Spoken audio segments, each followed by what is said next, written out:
Сәлем достар, бүгін 13 наурыз күні 22 жыл.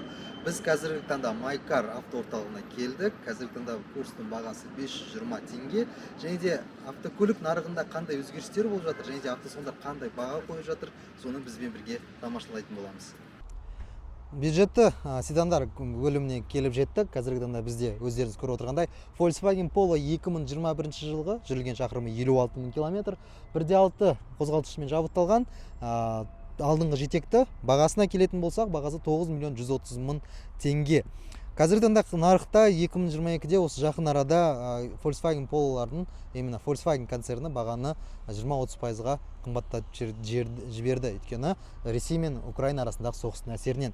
Келесі кезекте тағы да бізде Volkswagen Polo 2020 жылғы 23 000 шақырым, 1.6. Бағасына келетін болсақ, бағасы бұл автокөліктің бір минут достар, бағасы бұл автокөліктің 8 490 000 теңге. Жалпы комплектациясына келетін болсақ, толық емес, өйткені өздеріңіз көріп отырғандай заглушка тұр, туманкасында галогеновый сары обычный фарлар орнатылған, және автомобиль колпакта. Келесі кезекте тура осындай Volkswagen Polo бізде достар. 2021 жылғы бағасына келетін болсақ, бағасы бұл автокөліктің 10 400 000 теңге. 1.6 15 000 шақырым жүрген, автомат қорапты, 110 аттың күші бар. Бағасы өте қымбат деп айтуға болады. Өйткені салондағы қазіргі таңда негізі 3 ай бұрын салондағы толық комплектацияның бағасы 9,5 миллион теңге болған. Бұл бюджетті седан, бұл Hyundai Creta, Hyundai Accent, Chevrolet Cobalt'ың бір классына кіретін автокөліктер болып саналады. Келесі кезекте Volkswagen Polo 2015 жылғы жүрілген шақырымы 219 000, 1.6.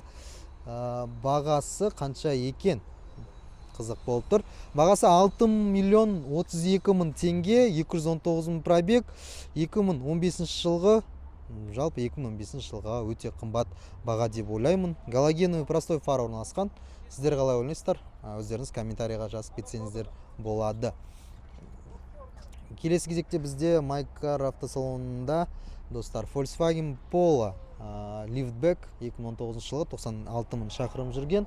2019-ның соңғы жасалған осы кузовтағы соңғы модельдері осы 2019 болып саналады.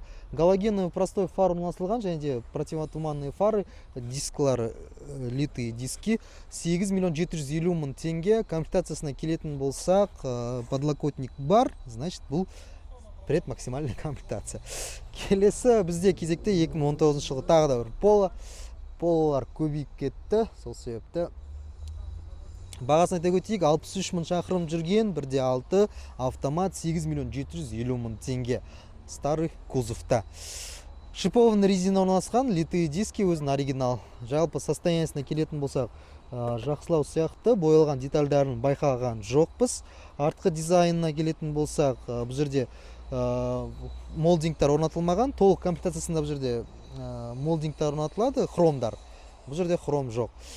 Келесі кезекте Майкар автосалонында Volkswagen Polo автокөлігі жылына келетін болсақ, 2019 жылғы бағасына келетін болсақ, бағасы бұл автокөліктің 1.6 13 000 км жүрген, алдыңғы жетекті, бензинді, 105 аттың күші бар.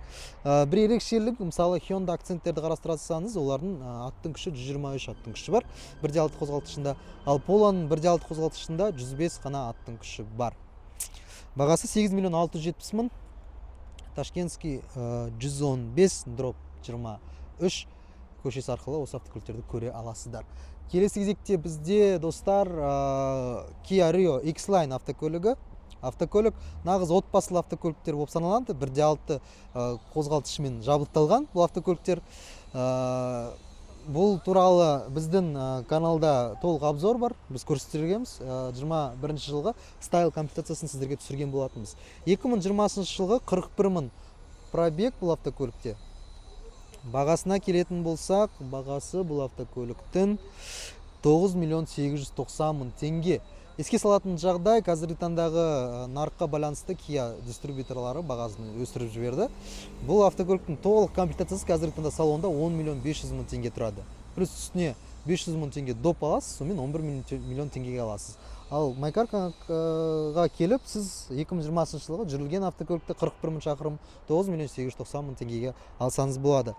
Автокөлік зато в наличии, ал Kia салондарында сіз 5-6 ай күту керек боласыз.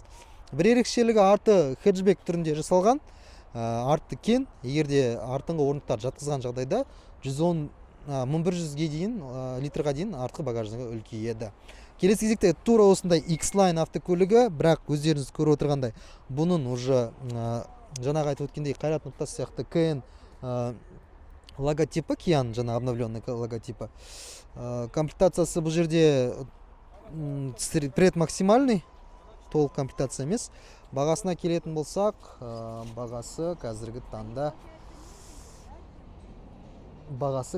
таңда бұл автокөліктің 21 жыл 11 мың шақырым жүрген 1.6 қозғалтқышымен жабдықталған. Өкінішке орай біз бағасын қарап едік, бірақ Майкар командасы бізде Audi Q7-нің объявлениесін көрсетіп тұр. Әрине, қателесіп кеткен шығар, ондай болып тұрады. Келесі кезекте Kia Rio 2018 жылғы жүрілген шақырымына келетін болсақ, автокөлік 160 мың километр жүріп өтіпті. Яғни Алматы қаласында Яндекс таксидің бір құрамында болған шығар. Қарап тұрсаңыздар, қазіргі жаңа автокөліктердің радиаторлық тесіктері жоқ мына жерде. Бұл автокөлік қалай суиды, қалай автокөлік суиды, ол жағын біз сіздер төмен жағына қарасаңыздар, радиатор кішкене төмен орналасқан, астында төмен жағында тесіктері бар өзінің арнайы. Сол себепті осы жерден воздух кіреді, воздух кіргеннен кейін аэродинамикамен жаңағы радиатор суытады, радиатор енді ішіндегі антифриз суытады, антифриз бүкіл сіздің қозғалтқыш ішінде жүріп суытып жүреді. Келесі кезекте бізде Kia Ceed автокөлігі. Kia Ceed қазіргі таңда осындай хеджбек түрінде шығарылмайды, және Қазақстан рыногында Kia Ceed жоқ. Кезінде Kia Ceed болды бізде 2013 жылдары. Естеріңізде ме, Азия авто болған кезде салоннан осындай Kia Ceedті 3,5 миллионға алсаңыз болатын еді. Толық комплектациясын базовылары 2 миллион 700-ден басталатын еді. Заман өзгеріп бара жатыр. 2013 жылғы тура сол Kia Ceed ақшаның құнсыздануынан 2 есе қымбаттап кетті деп айтуға болады. 6 миллион 800 мың теңге, 197 мың шақырым жүрген. Мына жерінде көріп тұрсақ дефекттері бар. Әрине 2013-тен бері дефектсіз болмайды ғой. Өйткені Алматы қаласында автокөлік айдау өте қиындау, өйткені трафик өте үлкен, әртүрлі ситуациялар болады, әртүрлі жағдайлар болады. Сол себепті абайлап айдау керек. Келесі кезекте Kia Ceed, өкінішке орай прайс қойылмапты қазіргі таңда. Ал енді біз көріп отырғанымыздай, достар, Kia Cerato автокөлігін көріп тұрмыз. Kia Cerato прайссыз, бірақ жылы 2019-ға ұқсайды. Дисктарына қарасақ 1.6 қозғалтқышымен жабдықталған. Келесі кезекте бізде Kia, егер қателеспесем, Picanto автокөлігі алдыңғы кузовында. Мына жерге келіп Азия автоның несін шилдігін көруге болады. Азия автода шығарылған екен, тоже прайссыз, обычный колпактарымен автокөлік жуылып, тазартылып, енді ғана продажаға қойылған сияқты. Бірақ мына жеріне келетін болсақ, кішкене сарғайып кетіпті. Дұрыс әсіжат етпеген ғой. Ал достар, енді келесі кезекте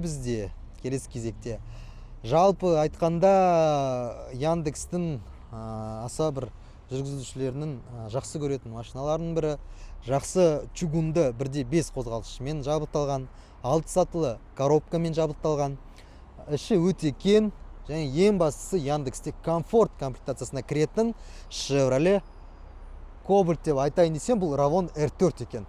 Ravon R4-ті көрейік, бағасы қанша екен? 2019 жылғы достар. Так, штрих-кодты аламыз, mycar.kz сайтына кіреміз. 2019 58 мың шақырым жүрген 1.5 механикалық қорапшада. Механикалық қорапшада бағасы бізде 5 миллион 590 мың теңге, достар. Жалпы Ravon R4 сол Chevrolet Cobaltпен бірдей. Өйткені Өзбекстанда басында Ravon R4 Ravon модель болып шығарылды. Қазақстан нарығына Ravon кірді. Рысқұлова Сүйінбай көшесінде сәл төмен жүрген кезде осы Ravonның кезінде автосалоны болған еді. Бірақ Ravon кезінде бізге ол ұнамады. Ол кезде бізде тенденцияда жаңа автокөлік алу деген жоқ болды. Ол кезде бізге ең бастысы астында Camry 20 болса, ол сенен асқан бақытты жан жоқ еді. Ал қазіргі таңда Chevrolet Cobalt-тар өте қатты сұранысқа ие. Өйткені автокөліктің бағасы қолжетімді деп айтуға да болады, бірақ көп адамдар әрине несиеге алып жатыр. Бірақ бір ескертетін жағдай, осы жақын арада Chevrolet салонында болдық. Қазіргі таңдағы по прайсу бағасы 6 миллион 990 мың теңге, 7 миллион теңге болып тұр. Және де Chevrolet Cobalt-тарды 4%-ке алсаңыздар болады. 4%-ның списігіне бұл автокөліктерде кірген. 4%-ке алсаңыздар, жақын арада наурыз айының соңына қарай 4% ашылады деп жатыр.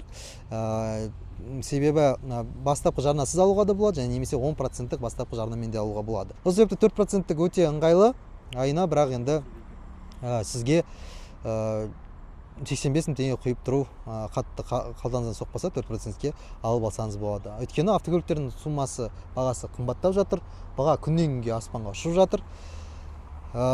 Сол себепті тезірек автокөлік алып қалсаңыздар да болады. Барлықтарыңызға рахмет. Біздің каналға подписаться кнопкасын басып жазылып өтіңіздер.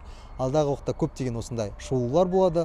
Алыс шалғайлардағы адамдар, Алматыға келе алмайтын адамдарға бұл өте ыңғайлы. Өйткені үйде жатып ақ YouTube каналын ашып қойып ақ, бізге подписаться кнопкасын басып қойып ақ, сіздер Алматыда бағалар қандай болып жатқанын көре аласыздар, Алматыда және қандай автокөліктер бар екенін көре аласыздар. Рахмет, сау саламатта болыңыздар. WhatsApp группаларға таратып отырыңыздар.